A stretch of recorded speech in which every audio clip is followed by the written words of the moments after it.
Okay madam. ఒంట్లో sugar వచ్చిన తర్వాత ఎటువంటి లక్షణాలు కనిపిస్తాయి? షుగర్ వచ్చాక ఇనీషియల్గా మనకి షుగర్ అనేది ఏంటంటే వీ హ్యావ్ డిఫరెంట్ స్టేజెస్. ఇనీషియల్గా ప్రీ డయాబెటిక్ స్టేజ్ ఉంటుంది, next we go to diabetic stage. Pre డయాబెటీస్లోనే కొన్ని ఫీచర్స్ మనకి బయటపడతాయి.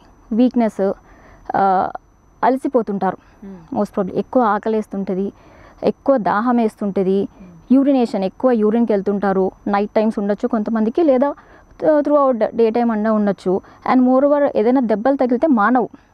వూండ్ హీలింగ్ అనేది it will be very delayed. Wound healing అనేది చాలా లేట్ అవుతుంది. అలాంటప్పుడు కూడా డౌట్ రావాలి, ఎందుకు దెబ్బ తగిలితే ఎందుకు మానట్లేదు. ఇప్పుడు సపోజ్ వంట చేస్తుంటారు, ఆయిల్ పడుతుంది, చాలా సింపుల్ థింగ్ కదా, వాళ్ళకి మానడానికి చాలా టైం పడుతుంది. సో అలాంటప్పుడు కూడా మనకు డౌట్ రావాలి ఎక్కడ జరుగుతుంది. ఇన్ఫెక్షన్స్, స్కిన్ ఇన్ఫెక్షన్స్, సో ఇలా మల్టిపుల్ రీజన్స్ ఉంటాయి. సో ఇవన్నీ వచ్చినప్పుడు మనకి డౌట్ రావాలా. సో సపోజింగ్ మనం ప్రీ డయాబెటిక్ స్టేజ్లో ఉన్నాం.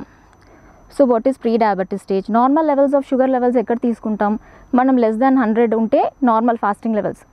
ప్రీ డయాబెటీస్ అనేది అప్ టు 125 వరకు ప్రీ డయాబెటిక్ స్టేజ్. సో ఇక్కడ మనం విదౌట్ టాబ్లెట్సే కంట్రోల్ చేయొచ్చు.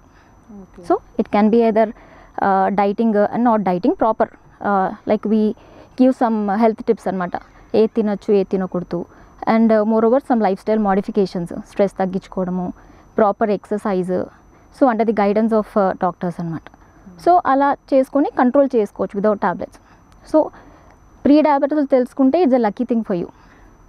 సో ముందుగానే మనము వీ కెన్ ఎక్స్టెండ్ అనమాట, రాకుండా చేయొచ్చు. మోరోవర్ వీ కెన్ ప్రివెంట్ చేసుకోవచ్చు కూడా, వీ కెన్ ట్రై. ఒకసారి డయాబెటీస్ స్టేజ్కి వచ్చినాక we have to take tablets.